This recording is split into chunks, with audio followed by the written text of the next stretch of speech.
Stephen, thank you very much, and good afternoon, everybody.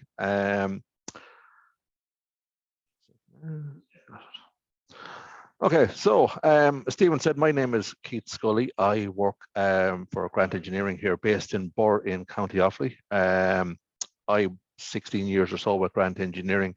A lot of what I do would have been historically on technical sales, but predominantly for the last couple of years on training, which is something we'll come to later on.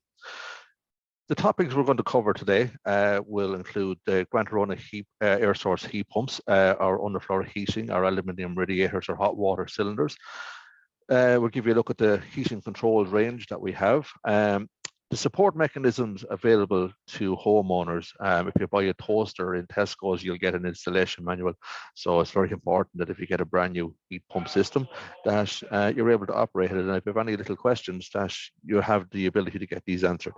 And then finally today, we'll have a look at a few case studies that we have done over the years, and we can see what's involved with those. A little bit of background on Grant Engineering. Grant Engineering was established by Stephen Grant in Burr, County Offaly in 1978. Stephen began making solid fuel back boilers in a shed that was 16 foot square, which has now grown to 16 acres of a manufacturing plant here in Burr, County Offaly. We have Grant UK, which is based in Swindon in the UK, and then Grant France is in Chambéry in southeastern France. And apart from that, then we export all across the world then after that. So Denmark, Greece, New Zealand, Finland, Lithuania, and well, many other countries also.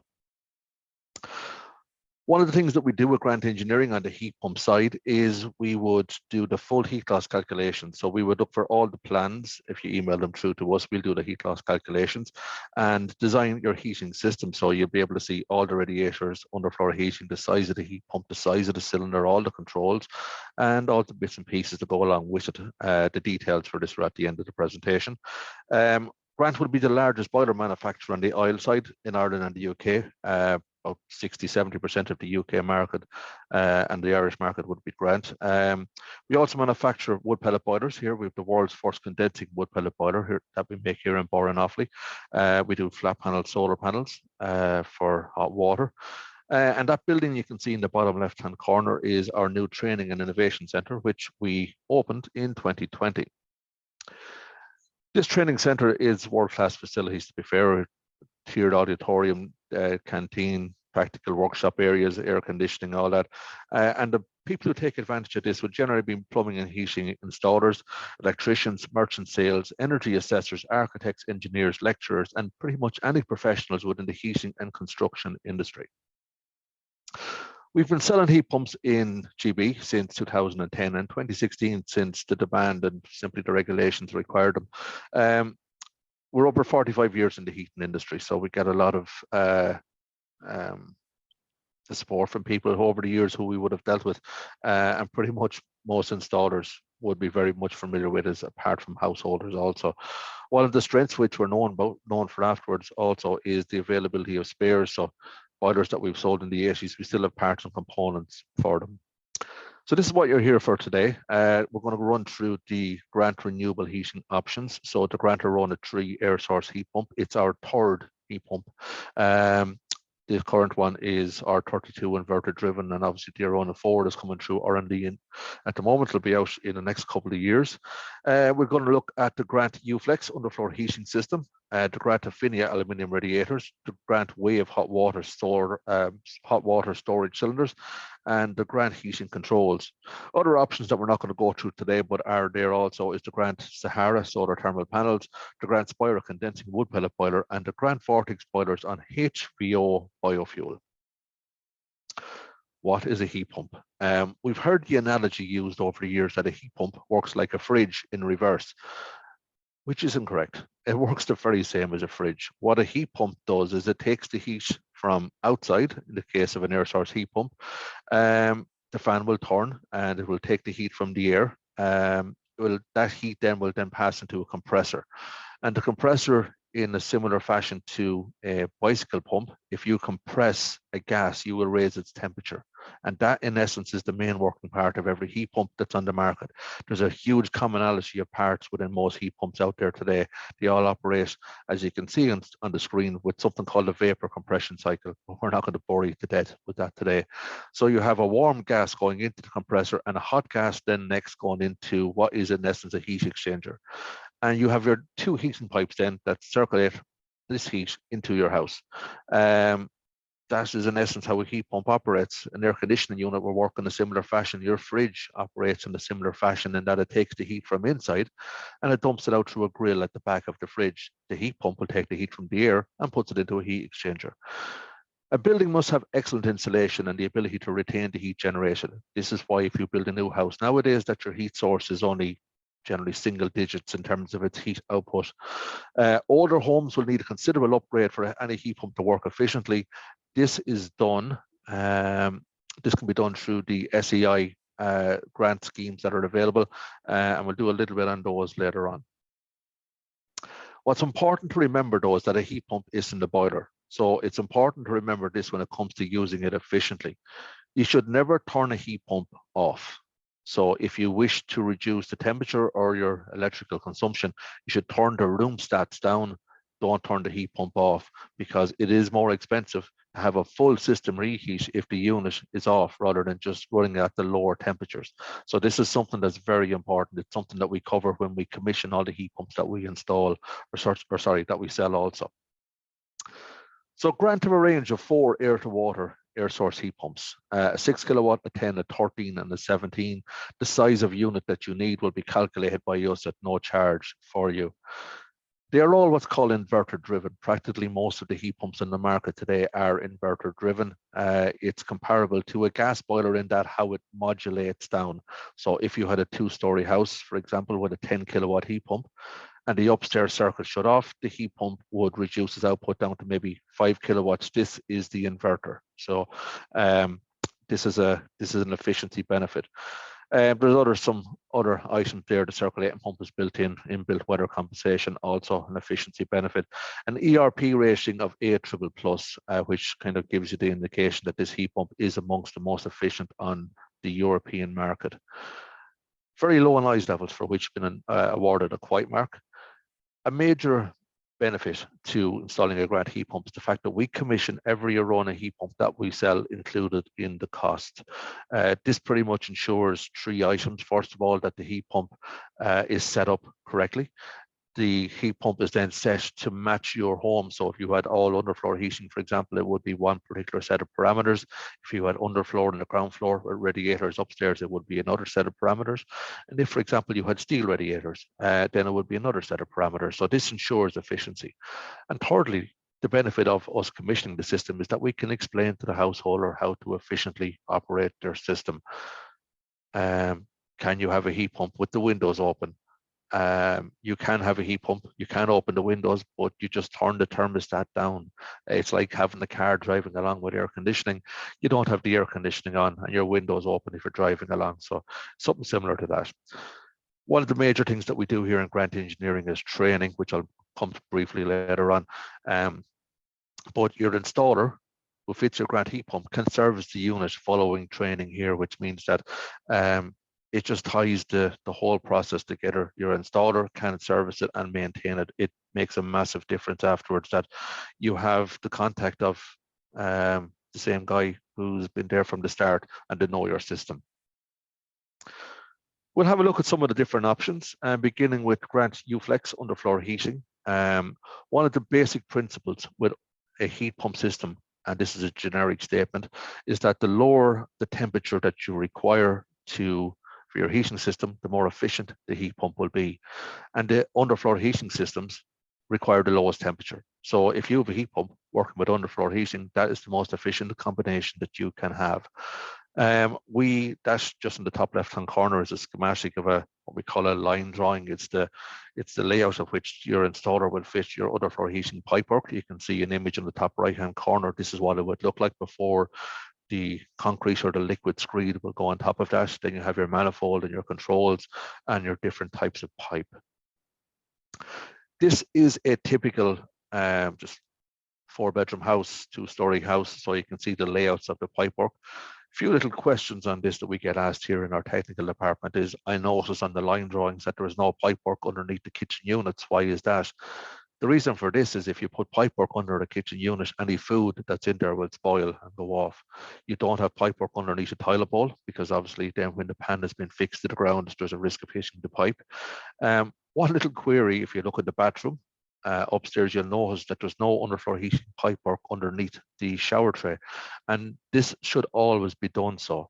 The reason also, if you had, say, a wet room, a walk-in shower, you shouldn't have any pipework around the shower area itself, especially around the trap, is because if that concrete or in the floor gets warm, any water that is in the trap will evaporate and you will have the smell coming back upwards from the drainage system. So that's why it's very important that you never run underfloor heating pipework underneath a trap like so that's in the ground. The flow rates are there, but this is something that your installer will look after for you also. The type of flooring you put onto underfloor heating is very important. Tiles are brilliant because it has better thermal conductivity values. So you can get laminate floors, which are very, very good. You can use carpet, all right, but the carpet must be for underfloor heating. What that simply means is that it has a TOG rating similar to a duvet, which should be 2.5 and below. So it allows the heat to permeate through the floor, through the carpet and into the room.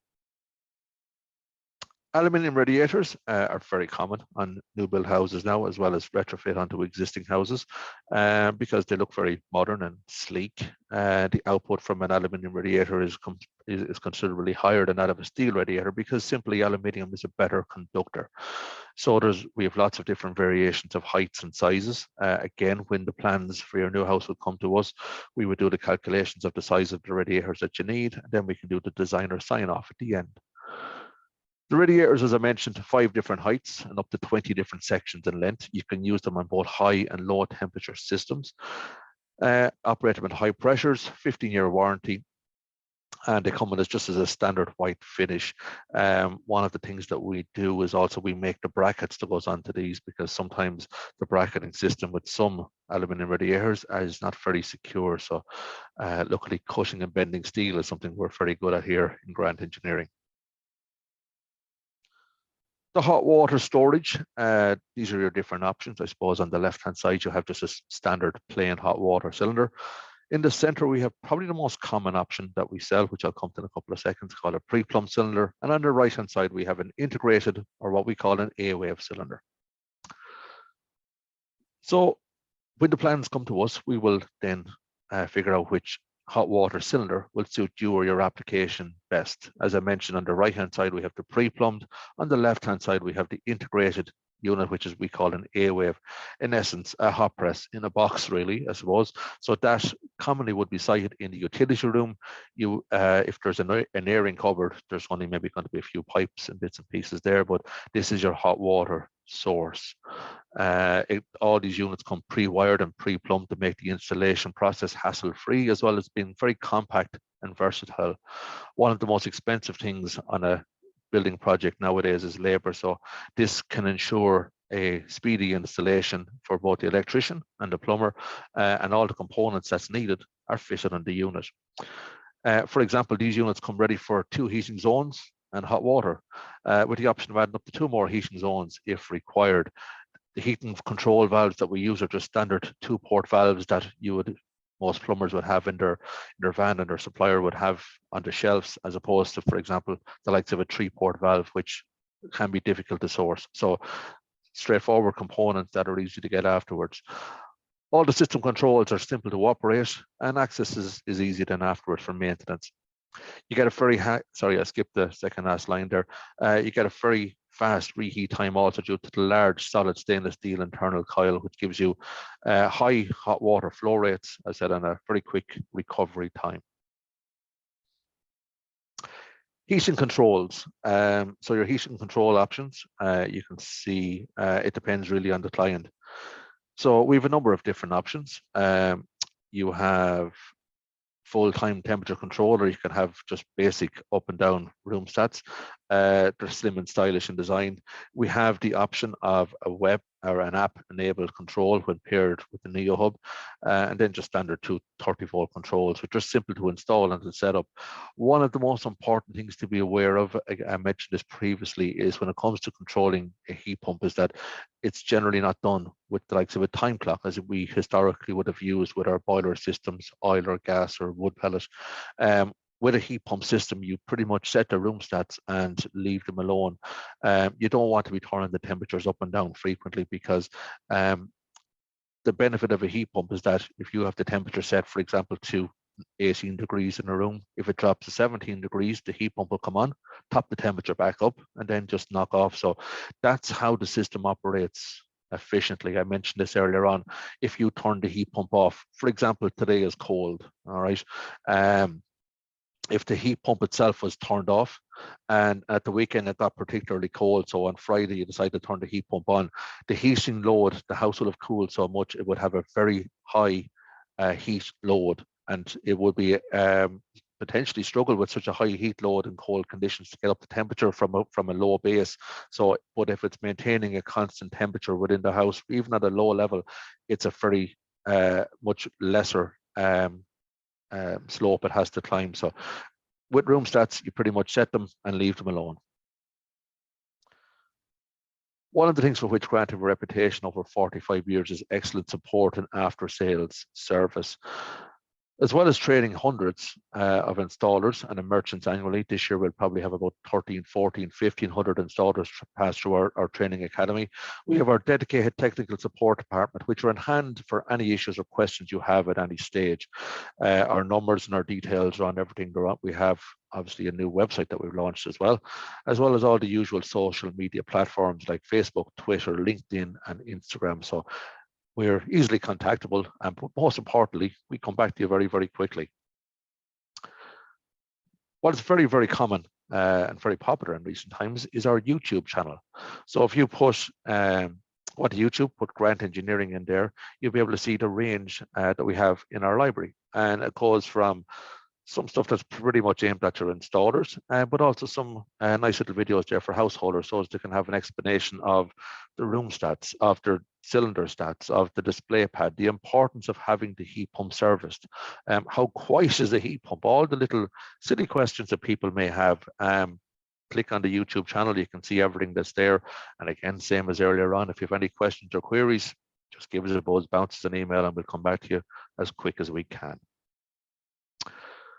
One of the best ways to see the options available to you is to visit our website and review some of our case studies.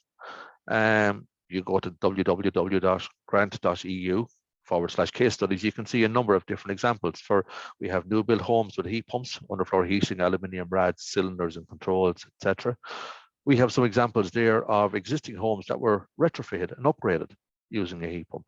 And also there's some examples there of homes that were upgraded and their homes are heated with a Grant Vortex boiler using HVO biofuel, which is 90% greener than kerosene. So we have lots of different options there. So it depends really what you need, or if you have any questions, again, you could just give us a shout. Just 3 examples I've taken from the site there this morning. One was a house, a couple who were based in Dublin who decided to head to Donegal, and off they went and built that lovely 3-bedroom house up in Donegal. It was a 10 kilowatt heat pump that heated that. The middle example was a smashing 10 kilowatt house down in Athlone. And then finally on the right hand side was a house that was renovated. It's a detached house in Portmarnock with a 10 kilowatt Blygold treated heat pump. We have heat pumps that if you're within 2 kilometers of the coast, the casings are treated with Blygold, which in any areas where there's salt air, it protects the units and is there for the lifespan of the unit also. And that, I believe, I'm on time for once, 20 minutes, is the end of the presentation. All our contact details are there. Any questions, any queries, send us an email, have a look on our website, have a look on our social medias, or you can give us a buzz. I'll just have a look there for a second. I see a couple of questions, Stephen. Hi, how many Grant heat pumps do Grant sell every year? Thousands. You mentioned your installer. Do you arrange your installer? If you send our plans in here and tell us where you live, we'll give you a list of all the installers that we have trained here over the whole country. So as I mentioned, we're averaging about 12 to 1300 installers a year near there.